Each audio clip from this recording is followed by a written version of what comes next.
asalnya satu. Ngaji ya ngaji, ada kiainya, ada kitab kuningnya, ada santrinya. Santrinya ya harusnya pakai sarung, pakai kopiah gitu lah, masuk santri gundulan. Kiai itu ya pakai serban, jenggotnya yang agak panjang dikit, itu kan sunnah Rasul kan gitu. Masa kiai kok gundulan, kadang-kadang pakai jaket, tidak fit itu. Cuma dari yang ngaji yang awal yang cuma satu mono itu tadi, terus muncul variasi-variasi. Jangan salah, sekarang macam-macam loh gaya ngaji. Ada yang ngaji di hotel-hotel bayar mahal, ada yang ngaji di TV-TV yang diatur, yang ada jargonnya, ya kan? Curhat dong mah, itu kan variasi itu juga dari ngaji yang biasa. Ada yang jamaah, itu kan variasi juga dari yang biasa. Loh, itu kan variasi. Untuk apa sih dibikin variasi biar survive. Itu kan semacam perubahan dari format ngaji yang lama, itu evolusi juga. Ada variasi, cuma ada variasi yang bertahan, ada yang tidak bertahan. Ada persaingan. Nah, yang tidak bertahan itu nanti yang hilang. Sementara yang fitness, dia yang bertahan. Dan dari situ lahir varian-varian baru. Itu modelnya. Jadi hidup polanya akan semacam itu terus. Baik dunia keilmuan, dunia pemikiran, dunia sosial. Selalu sifatnya perjuangan untuk mencari yang paling pas, paling sesuai. Tidak ada urusan mana yang kamu anggap benar, mana yang kamu anggap salah, mana yang kamu anggap baik. Asal lingkungannya fit, cocok di situ, dia akan tetap hidup. Kamu sebenar apapun, tapi kalau lingkungannya keliru, ya makanya kayak Ronggo Warsito itu loh, menangi zaman edan. Kalau kamu nggak bisa ikut edan, kamu tidak akan fit. Justru kamu yang dianggap edan. Kamu harus berjuang mati-matian untuk melahirkan variasi baru. Karena kalau kamu tetap di situ, kamu yang akan diterlan oleh keedanan. Lama-lama kamu juga akan ikut edan. Di tengah orang-orang yang edan, satu-satunya yang waras akan dianggap edan. Kan gitu logikanya.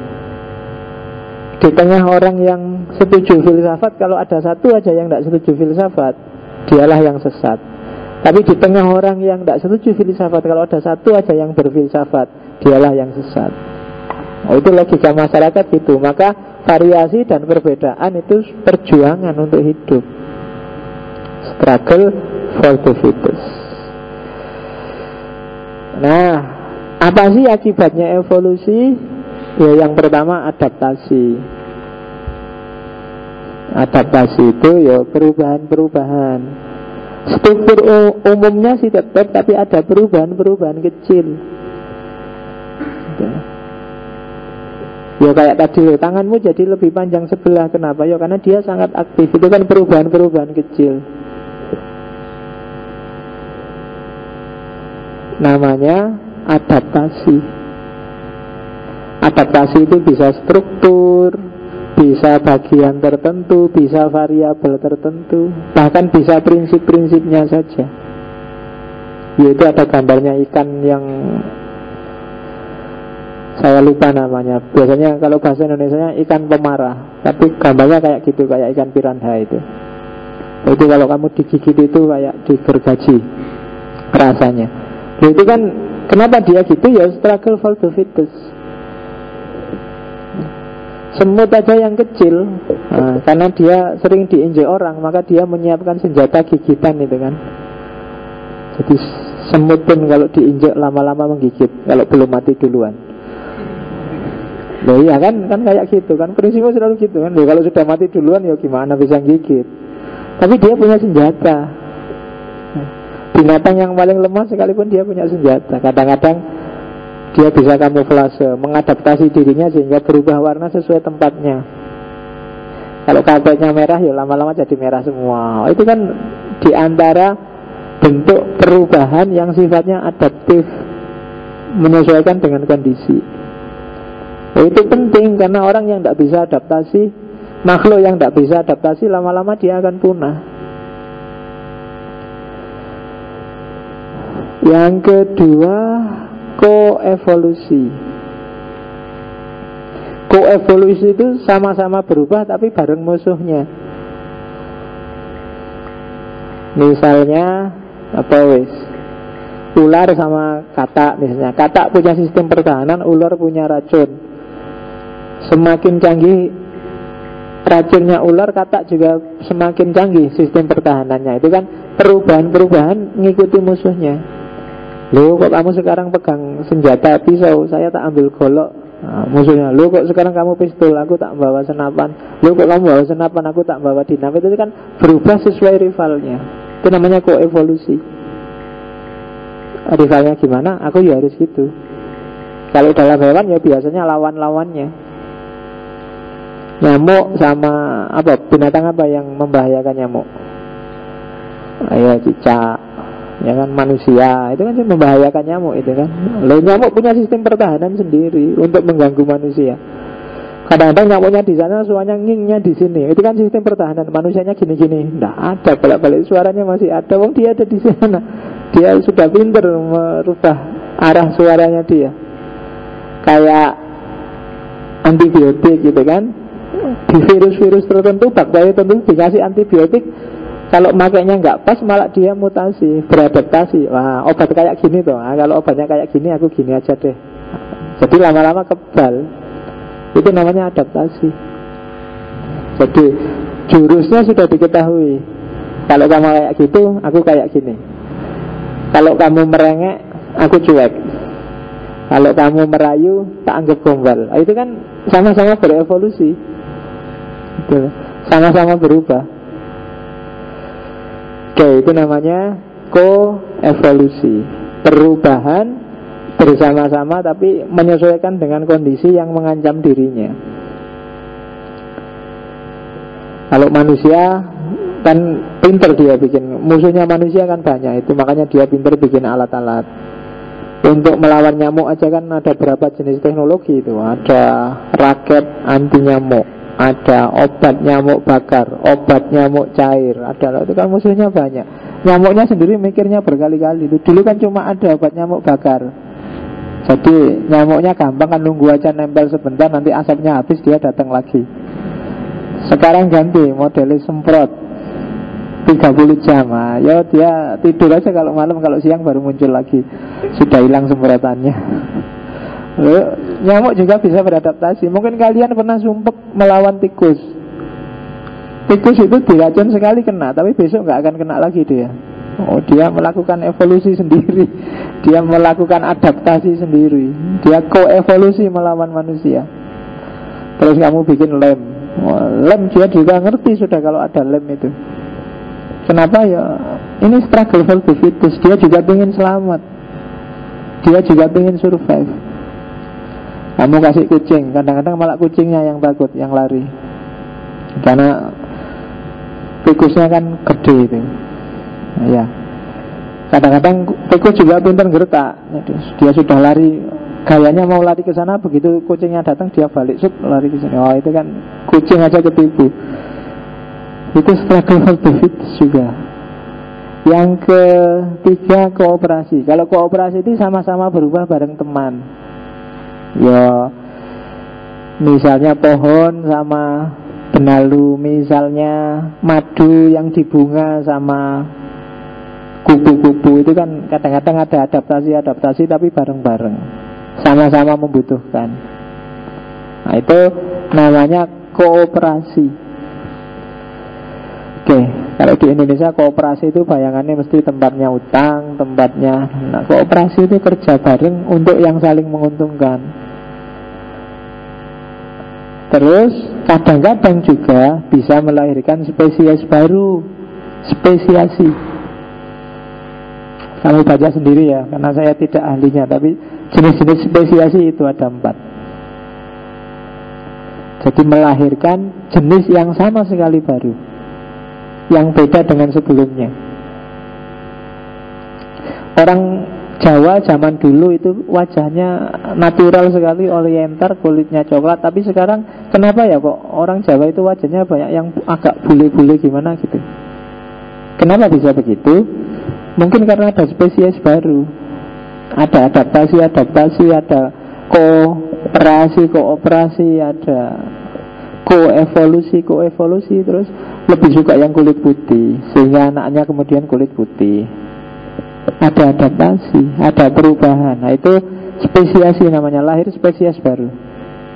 Selama ini kita kenal ada kulit berapa di dunia ini? Kulit putih, kulit hitam, kulit coklat, kulit kuning. Kan? Ada 4. Mungkin ada kapan-kapan ada spesies baru. Mungkin apa ya? Ya, albino. Hitam, kulit putih kawin sama kulit hitam. Lahirnya kayak zebra cross. Putih hitam. Nah, kalau kuning sama coklat jadinya apa? Mungkin besok ada lahir warna kopi susu. Itu kan kuning sama coklat. Mungkin kapan-kapan kalau hitam sama kuning ya jadinya tetap hitam. Jadi hati-hati kalau milih jodoh ya, kamu coklat. Kalau milih hitam, apapun kecampur hitam jadinya mesti hitam. Nah, kamu milih yang agak terang-terang dikit lah. Itu biar lahir spesies baru. Kalau enggak ya yang lahir spesies lama. Wajahnya ya kayak gini-gini aja, masih Jawa abad ke-6. Kamu gantilah yang abad 21 ya. Jangan punya wajah abad ke-6. Ada juga evolusi yang jenisnya punah. Kenapa? Karena dia tidak bisa fit, tidak bisa struggle. Punah itu nggak cuma dinosaurus. Banyak sekarang makhluk-makhluk yang punah. Makanya kapan itu saya lihat di majalah ada tulisan orang baik sekarang hampir punah. Hati-hati ya kamu. Iya, katanya orang baik di Indonesia itu sekarang hampir punah. Mari kita lestarikan kalau ada teman yang baik. Karena ramalannya hampir punah. Karena orang baik ternyata tidak fit untuk dunia abad 21. Dia struggle kayak apapun tidak nyambung ternyata. Zaman nggak butuh dia, butuhnya orang yang tidak terlalu baik. Nah, kamu terancam punah kalau kamu merasa jadi orang baik. Jadi hati-hati ya.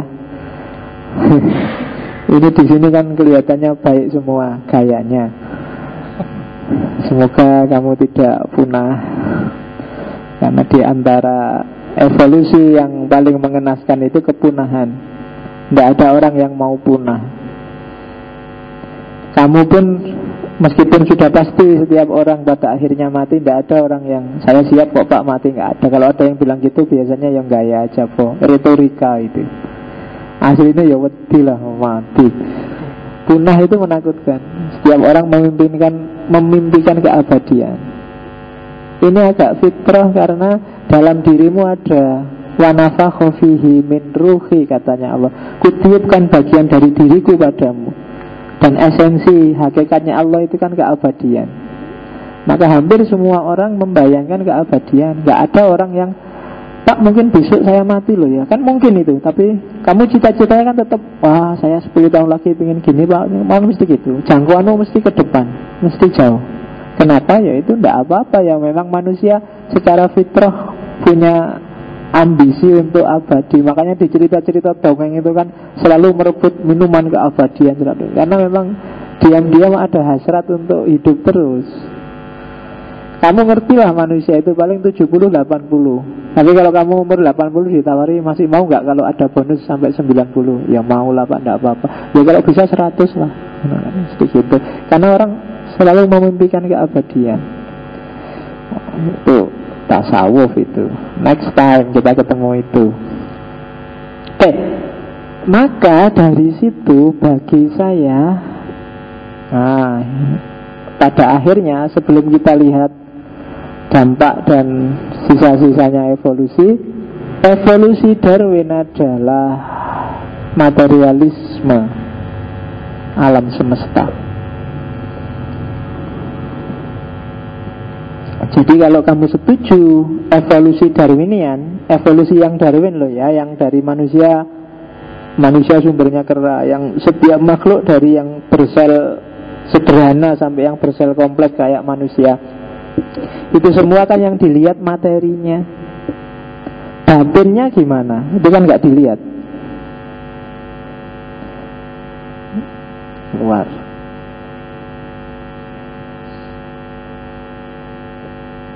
Jadi Ini materialisme. Makanya tokoh-tokoh selanjutnya yang punya kecenderungan materialis suka mewarisi teorinya Darwin, termasuk Karl Marx.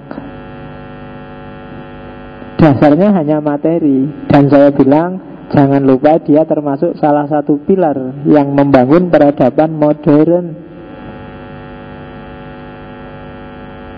yang coraknya adalah cenderung ke fakta dan rasio, rasional dan empiris, cara berpikir yang positivistik. Makanya dia neliti tulang-tulang, dia neliti fosil-fosil, dia nyari bukti yang faktual, bukan keimanan. Bukti faktual ya pasti materi, yang ada faktanya. Jadi poin pertama dari pikirannya Darwin adalah ini materialisme loh, jangan lupa. Kalau saya ngomong materialisme kayak gini, jangan kesusu dianggap salah loh ya. Loh, bener loh kamu lihat materi itu, cuma materi hanya salah satu bagian dari realitas. Ada kok dimensi lain yang tidak materi. Cuma para filosof modern termasuk Darwin lebih prefer, lebih suka lihat yang materi karena jelas, tegas. Dunia yang lain di luar materi kan dunia yang metafisik. Kalau metafisik kan buktinya nggak tegas, nggak jelas, nggak eksak, beda sama materi. Mungkin banyak orang nggak setuju dengan Darwin, tapi Darwin adalah orang yang melihat salah satu facet, salah satu sisi dari kehidupan ini, yang mungkin di titik tertentu relevan loh untuk hidup kita. Sebenarnya pikiran siapapun, filosof-filosof yang kamu anggap ateis, kamu anggap kafir, itu kadang-kadang dia tidak salah, dia hanya melihat bagian tertentu dari kehidupan yang tidak kamu lihat. Atau dia benar kalau dibatasi di konteks perspektifnya dia, tapi kalau dilihat secara lebih besar dari perspektif yang beda-beda, mungkin dia keliru. Dan memposisikan Darwin juga harus seperti itu. Kan banyak kan yang mengkritik habis-habisan Darwin. Yang paling terkenal kan Harun Yahya, termasuk ya itu ilmuwan dari Turki itu. Filosofi sebenarnya cuma dengan gayanya sendiri. Termasuk kita kan, kita yakin bahwa alam semesta ini yang menciptakan adalah Allah. Kalau versi Darwin berarti Allah itu dulu menciptakan gak capek-capek, dibikin prototipenya aja yang pertama, terus dia berkembang sendiri sampai jadi yang namanya manusia. Tapi kan kita enggak. Kalau kita kan ya enggak lah, Allah menciptakan itu full semuanya. Begitu Adam kesini sudah ada kera, sudah ada gajah, sudah ada tadi. Tidak ada evolusi-evolusinan, ini sudah ada sejak dulu. Oke. Dari perspektif zamannya Darwin tetap luar biasa loh. Zaman itu orang belum kenal DNA, belum kenal struktur gen, apalagi kenal rekayasa genetik, tapi dia sudah bisa meramalkan ada perubahan. Bahkan di awal-awal nggak dipercaya orang, sampai dibikin karikatur kepalanya Darwin, badannya monyet. Yang di depan tadi tak lihat, itu kan orang sedang melecehkan Darwin. Tapi diam-diam konsepnya diikuti oleh banyak orang. Itu yang pertama, jadi materialisme.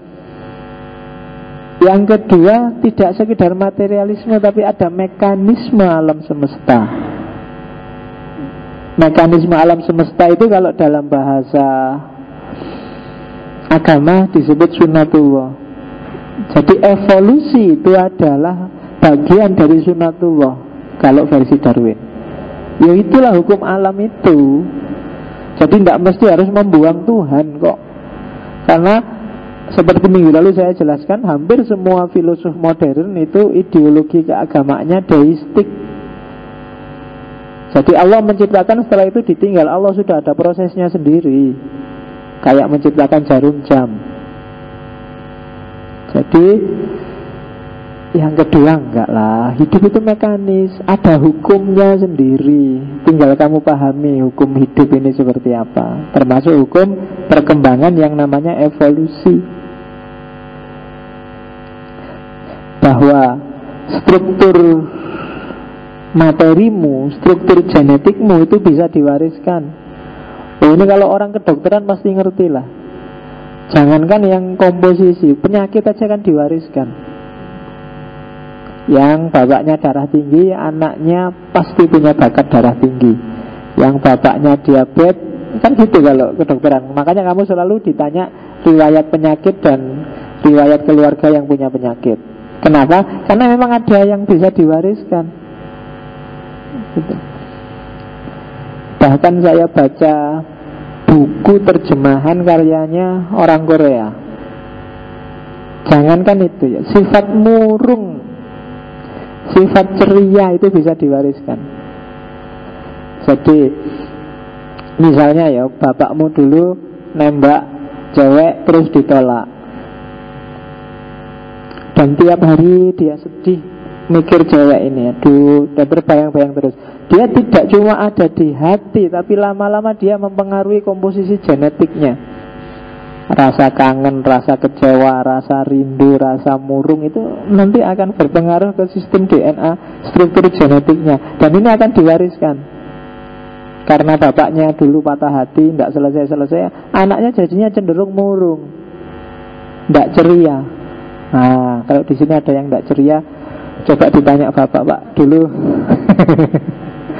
sampean patah hati apa enggak, Pak?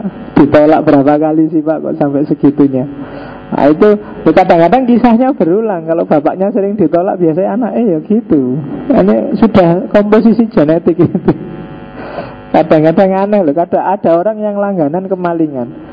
Sejak dulu bolak-balik dia kemalingan. Wong tetangganya aja enggak, tapi kok rumah itu terus, atau orang itu terus yang sering barangnya hilang. Oh, itu berarti struktur genetiknya memang gampang kehilangan. Nah, itu tulisannya orang Rusia. Jadi kedalaman perasaan itu nggak cuma nyampe di hati loh, dia bisa berpengaruh ke struktur genetik. Sehingga anaknya mubalek itu lebih cepat, lebih gampang jadi mubalek karena ada watak warisan. Anaknya kiai ya jadi kiai pantas saja dan cepat. Ketika dia jadi kiai, kenapa? Ada DNA warisan dari bapak dan nenek moyangnya. Anaknya raja zaman dulu ya pantas saja dan cepat jadi raja.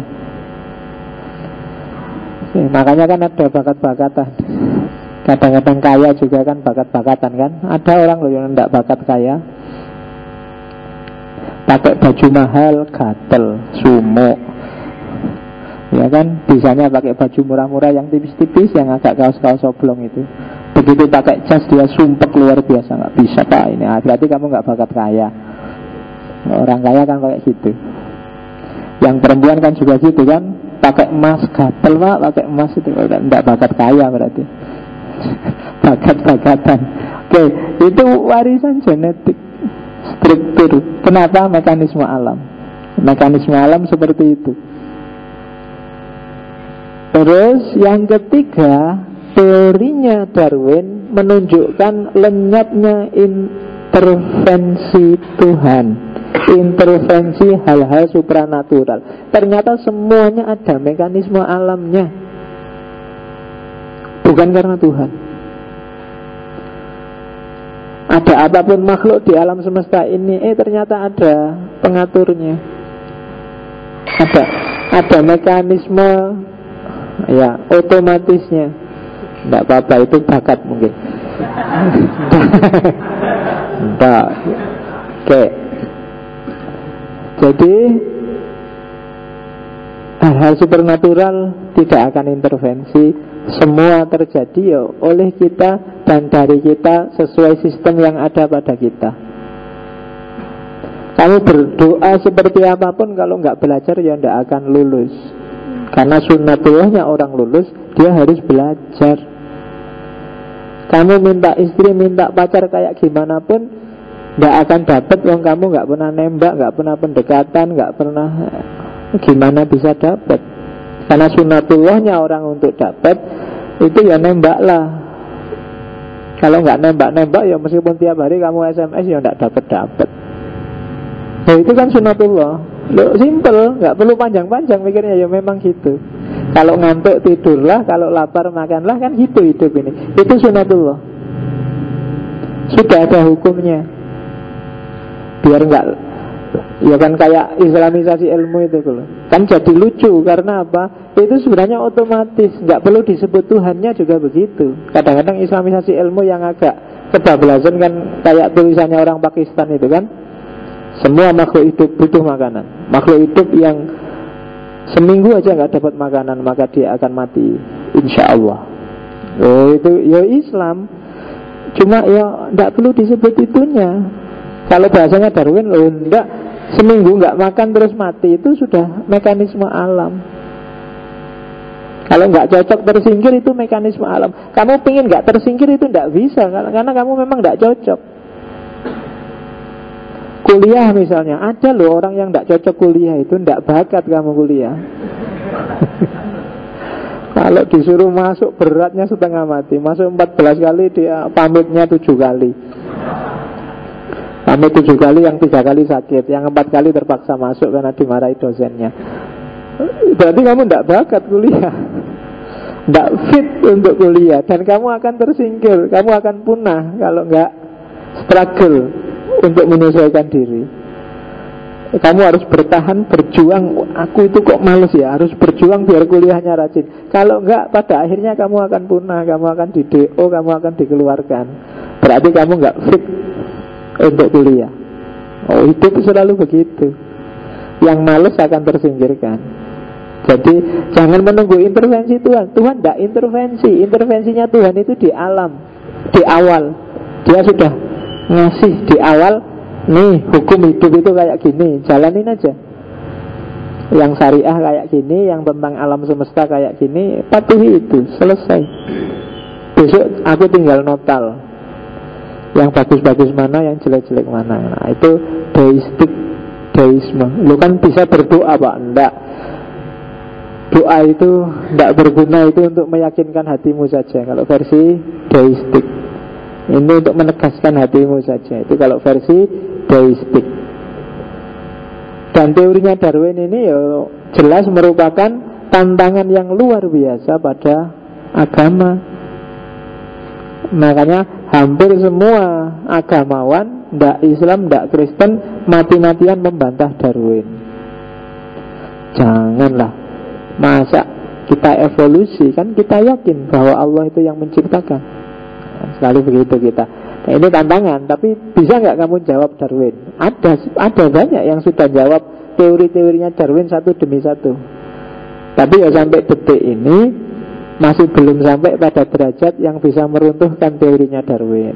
Semuanya bermain dengan hipotesis-hipotesis. Ya silahkan kamu cari. Kalau kritik terhadap Darwinian sudah banyak. Malam ini kita pahami dulu apa yang ada di pikirannya Darwin. Oke. Pengaruhnya teori evolusi